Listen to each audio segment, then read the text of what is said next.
Дорогие друзья, добрый день. Очень рад приветствовать всех вас.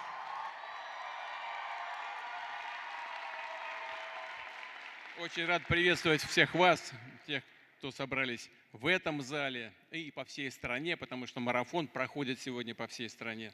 Вы знаете, когда смотришь в зал, да и на сцену, то возникает чувство удивления и восторга.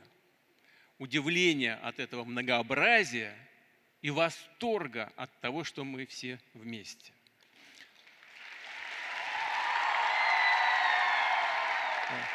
В этой связи не лишним будет вспомнить, откуда мы все взялись, как родилась Россия, как родились наши этносы, в том числе и русские, как нация, как народ. Ведь это возникло на основе различных, живших отдельно друг от друга славянских этносов. И они объединились только тогда, когда у них возникла общая территория, общие, как бы сейчас сказали, экономические интересы, единая власть и единые духовные ценности. Русский народ еще молодой народ, апассионарный, устремленный в будущее. Но постепенно на таких же основах складывалась и наша многонациональная страна Россия, когда в нее вливались разные народы. Но вот что важно и интересно, складывалась она по-разному. Но что было самым главным? Бесконечное уважение к тем народам, которые входили в Россию.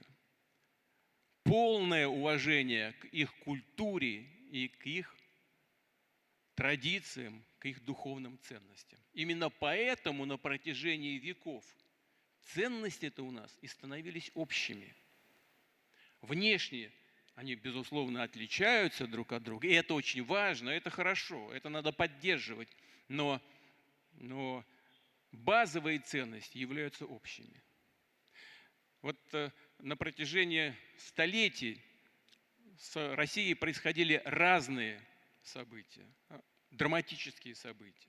Но абсолютным феноменом является то, что во времена смутного времени именно глубинная Россия встала на защиту Москвы, а значит и общей российской государственности, когда образовалось ополчение в Поволжье и двинулось на Москву, чтобы освободить ее от иностранных захватчиков, а значит защитить Россию как единое государство для всех, кто проживает на этой территории. То же самое было и в более позднее время, во время нашествия Наполеона и Гитлера.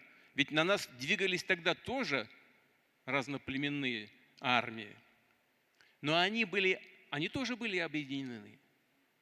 Но их объединение основано было совершенно на других принципах. Их объединяло желание наживы, желание оттяпать у нас что-то, завоевать, разрушить, захватить. А нас объединяло стремление все сохранить. Нашу общую землю, наши семьи, нашу культуру, наши традиции. И вот такое единство, оно является самым мощным и самым сильным. То же самое происходит и сегодня, когда наши бойцы, наши герои на линии фронта, в зоне специальной военной операции обращаются, несмотря на разное этническое происхождение, несмотря даже на разницу в религии, обращаются друг к другу брат. И это очень дорого стоит. Вот это и подчеркивает наше непобедимое единство.